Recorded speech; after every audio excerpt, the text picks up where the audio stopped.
Bonjour à tous, nous nous retrouvons maintenant pour les courses du mercredi 25 novembre 2015 avec une réunion 1 qui aura lieu sur l'hippodrome de Vincennes, le Quintet Plus, le prix de la Camargue avec des compétiteurs européens très bien connus à ce niveau de la compétition qui vont en découdre sur les 2700 mètres de la grande piste.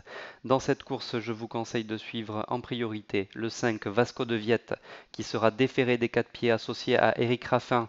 C'est une casaque que l'on a vu briller lundi à Vincennes dans le Quintet Plus avec une Héros Montaval, la casaque de Madame Brigitte Chaudemanche, et elle peut encore briller ce mercredi avec ce Vasco de Viette qui vient de conclure deuxième de Vaquette Monnaie sur la petite piste.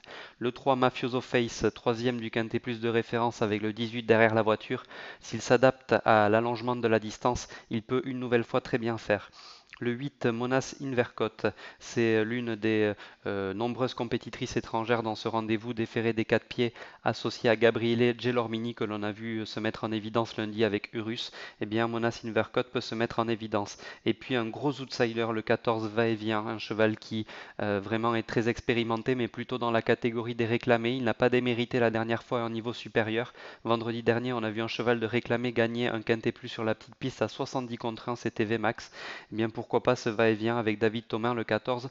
On peut le voir prendre une place à une cote très spéculative. Donc, dans ce prix de la Camargue, le quintet plus de mercredi, le 5 Vasco de Viette, le 3 Mafioso Face, le 8 Monas Invercote et le 14 va-et-vient.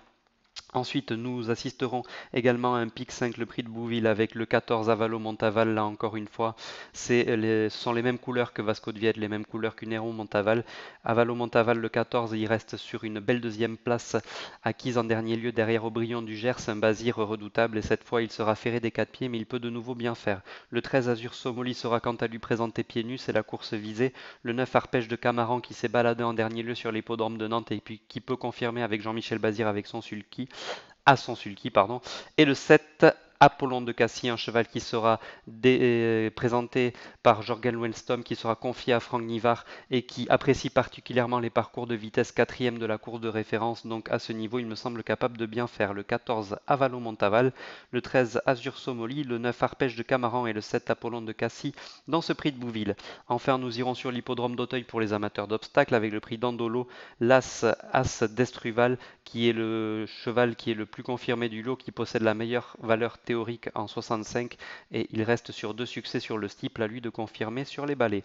Le 2, Harry, un cheval qui va effectuer une grande rentrée après une très longue absence, mais qui peut se mettre en évidence d'entrée de jeu. Et puis 2 petits outsiders dans cette course, le 9, Plaisir Fou, un cheval qui reste sur des performances décevantes, mais que l'on a vu s'illustrer au niveau des quintés plus. Il apprécie le terrain lourd, également le 5, Crutz As, un cheval qui reste sur un succès assez intéressant en province et qui peut monter de catégorie avec bonheur. Voilà pour les courses de ce mercredi. Je vous souhaite de très bons jeux à tous et je vous dis à bientôt. Merci.